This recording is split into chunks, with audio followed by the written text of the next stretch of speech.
Saudara kita, Brokeva Servin Devananda, menjadi korban begal di wilayah Kabupaten Bogor.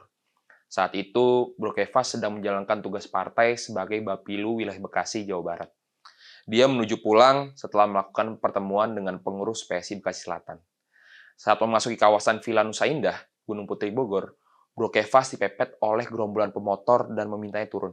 Secara tak terduga, salah satu gerombolan itu mengayunkan celurit dan menghujani Brokevas beberapa kali sehingga Brokevas tersungkur.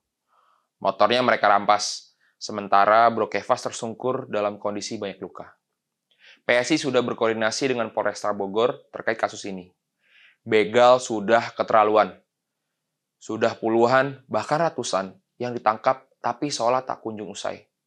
Dari kejahatan perseorangan, kelompok kecil, hingga geng motor. Sudah banyak berita mereka ditangkap, bahkan ditembak terlebih dahulu.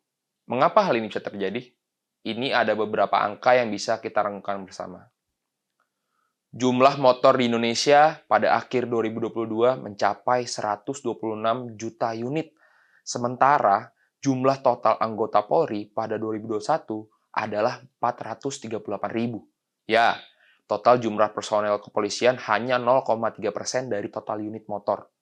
Jika presentasi personel hanya dihitung Polantas, maka jumlahnya lebih rendah lagi. Lebih timpang.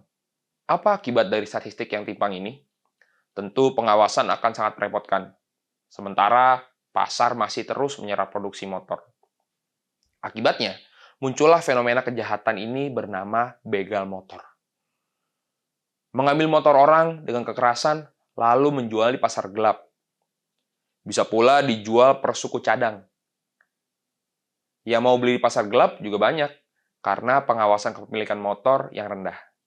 Dijual di daerah terpencil misalnya. Selain urusan begal, perbandingan yang timpang jumlah motor dan personel kepolisian membuat banyak kasus pemotor menjadi seolah bebas hukum.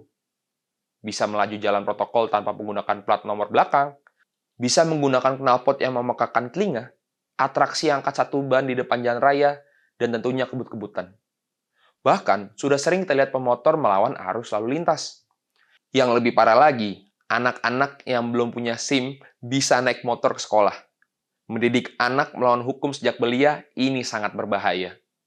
Bisa dibayangkan, jika 1% saja dari 120 juta unit motor dipegang oleh gerombolan kriminal bermotor. Ada hampir 1,2 juta unit pemotor. Itu banyak sekali dan susah diamankan. Sungguh kondisi yang mengerikan. PSI mendorong agar dalam jangka pendek ada langkah serius dari kepolisian untuk mengurangi kriminalitas begal ini. Harus ada efek jerah karena korbannya sangat banyak. Kepemilikan motor juga harus diawasi ketat. Jangan ada lagi pembelian motor yang diperuntukkan oleh anak yang belum cukup umur. Jangka menengah dan jangka panjang harus ada alokasi jelas dari pendapatan pajak kendaraan bermotor menjadi transportasi massal yang nyaman di seluruh wilayah di Indonesia.